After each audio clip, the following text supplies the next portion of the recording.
Oh, my bad.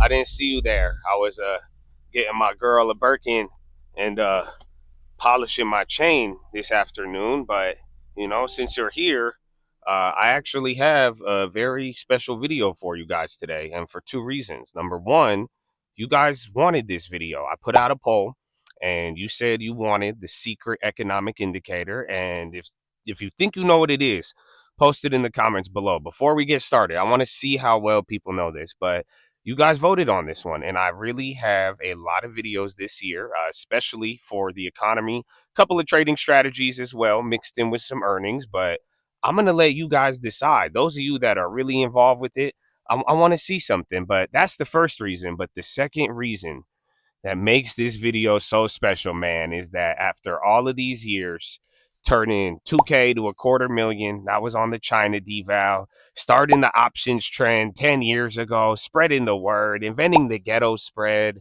the Josh Scholes model, getting knocked off by the Meat Kevins, the Zip Traders, everybody on a lot of that on the world, man, the thousands of other clones, buying Bitcoin at $300 and then again in front of everybody for $10,000. I hope you did good on that one. And then what? The houses.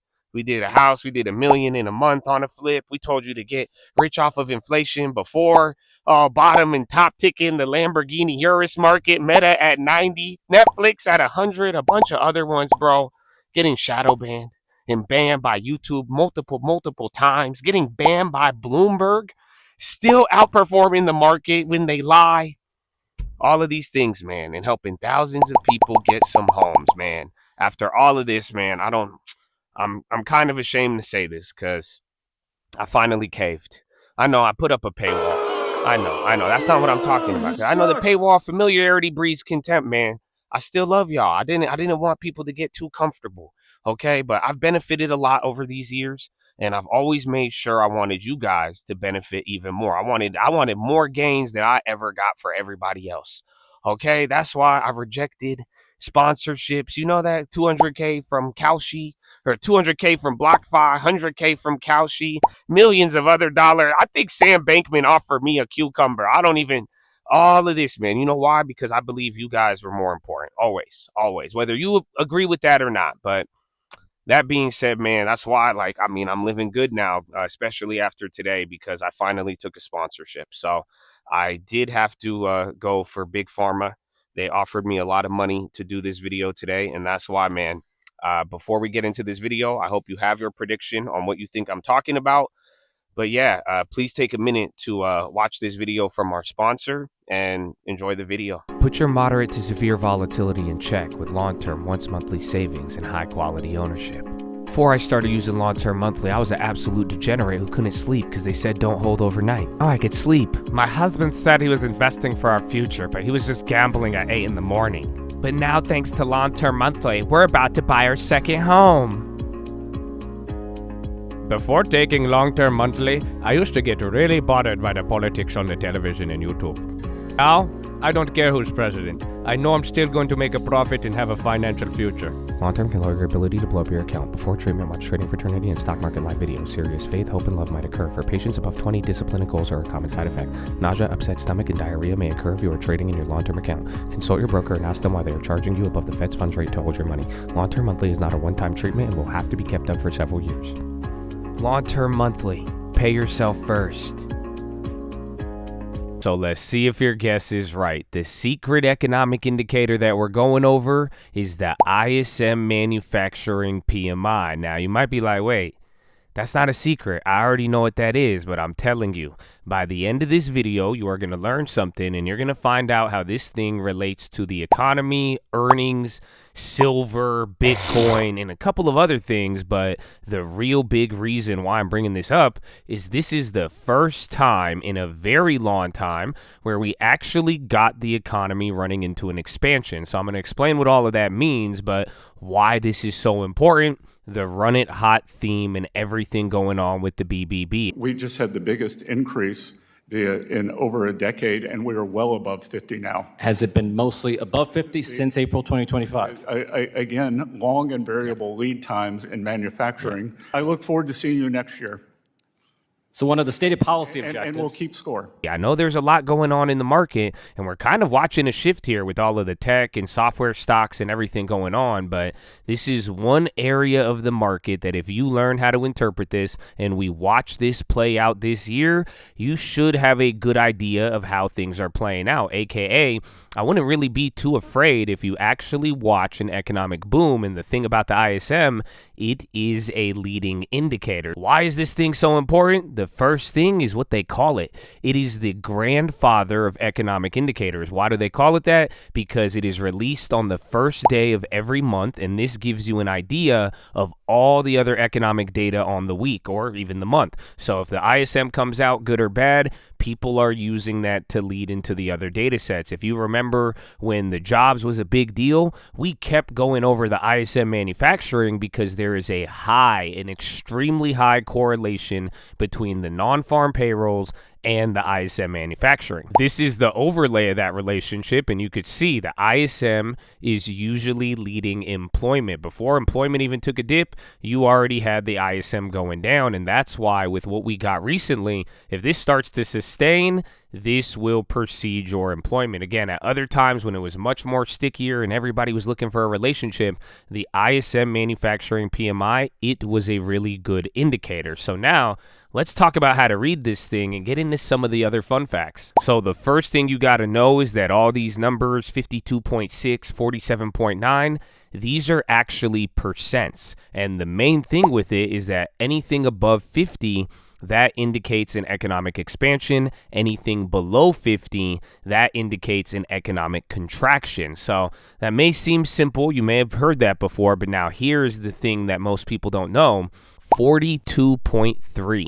That is the economy's break even. Essentially, anytime the ISM manufacturing is above 42.3, you still have the economy growing. That means that GDP is still able to expand. Anything below 42.3, that means you are actually not only contracting because you're below 50, but you're probably having a bigger downturn. So on the way up with the whole run it hot theme, everyone's talking about the economy, manufacturing boom, that's one thing, but if you actually ever watch this go below 42.3, I would argue that you are probably going to be in a very bad economy. Again, 2020, that was your lowest print in the last 10 years. That came in at 41.7. The next month, 43.1. And then before you know it, you started booming. So keep this in mind for the future as we get into it. And now the next thing you got to know is the components. There is multiple parts of the ISM manufacturing. You also get the ISM services a couple of days later, but there is prices paid, there's new orders,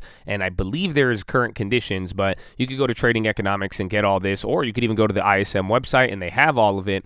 But now this is the ISM manufacturing new orders. And the thing you got to know about this one is its relationship to the economy. Remember, this is a leading indicator, and essentially, if you get new orders above the 50 in expansion, what this is saying alongside an expanding PMI in general, the overall gauge, this is telling you that manufacturers, they are expecting to sell more in the next 3 to 6 months. So sometimes you've had the PMI do its thing, but new orders, they don't always go above 50. Actually, the times where you had tariff booms as of late, you saw the new orders run up. And I'm sure you probably heard people were talking about running or front running the tariffs, and that's what this pretty much indicated. Remember, the leading time on this is anywhere from 1 month to other data all the way to 9 months if you're looking at some other things. So this is quite the big deal because what we just had happen here with the ISM manufacturing, it is the first time since 2022 that we have gotten above the 50 and we are getting into that economic expansion. It is coinciding with new orders going up over the next couple of months. If you keep seeing this rise, essentially what you'd really want to see is a manufacturing PMI go up with the new orders rising. This is telling you, even if the stock and tech stocks show you some other things, manufacturers and producers, they are expecting to sell more in the future. That is one of those leading indicators. Now, this is where it gets good. There is a relationship between the PMI and the price of gold and silver. So this is the prices paid component of the ISM manufacturing, and essentially anytime you get prices paid going up alongside a strong PMI, just like you saw in the beginning of January. You saw it a little bit too in 2024. That usually indicates you will get more signals of debasement, and it ends up being bullish for gold and silver. On the contrary, if you watch the manufacturing PMI get stronger and then the prices paid actually goes down and does not increase, goes into a contraction, that is usually bearish for gold and silver. So this is one of those fun facts that a lot of people don't know. And now this is where it gets even better. This also relates to Bitcoin, but now it has nothing to do with the prices paid. It is all about being in contraction or being in expansion above 50. And where does Bitcoin fit in? The business cycle, my friend. So since the inception of Bitcoin, and as long as it's been around, just like the non-farm payrolls, there's actually a pretty tight link between the price of Bitcoin as well as the economy expanding or not, namely the ISM PMI. Now, here's the best part about it, and a lot of people don't know this, but essentially, you have never had a Bitcoin rally or hit a new high on Bitcoin without the PMI in expansion. So that's why, given that it recently just hit this, even though crypto is absolutely dumping, remember, this is a leading indicator down the line. If the economy keeps expanding, this would actually be a good sign. And now this is why I think this one's really important, because everything going on, how much has changed in crypto, 2026 might really put that to the test. And we're going to find out if this correlation breaks forever or if it's about to go 4 for 4. So this is one I know a lot of people don't know about, but it's pretty exciting and I think kind of informative. So there's that. And now, as far as earnings are concerned, a lot of people don't know this. There is a 78% correlation to EPS growth and the ISM manufacturing. It leads by about 3 to 4 months, but essentially, if you get a strong ISM, you are more likely to have growth in the S&P after earnings. You can break this down. People do tricks with ISM minus inventories, and that way you could even start to determine which companies will potentially have an earnings surprise, but it's a pretty strong correlation that doesn't get talked about a lot. And lately, we have seen this, even if you go look back at some of the quarters, last year in 2025, there was a lot of bigger earnings beats. People did lower expectations with everything going on. But as you have had the ISM start to pop up in those last couple of quarters or beginning of the year, it tracks very well with some big earnings surprises. And this has been around longer than I've been around, actually, now that I think about it. So there's that. And now the final one, this one's kind of random, and it actually comes from the PPI, the Producer Price Index. It is the Corrugated Shipping Container Index, and literally what that means is boxes, cardboard boxes, any sort of fiber, and the whole idea is that anything getting shipped, anything getting manufactured, a bunch of items, they usually come in a box. Now, it does show you a relationship that I believe the ISM used to track it, but I know this comes in the PPI, and essentially, if you start to watch this thing tick up, that is another indicator of the economy booming, or at the very least, anytime it comes down, it could also give you an indicator of the economy slowing down. So why is this all important? Why am I telling you this? Why am I saying that nobody's watching it and it's a secret economic indicator?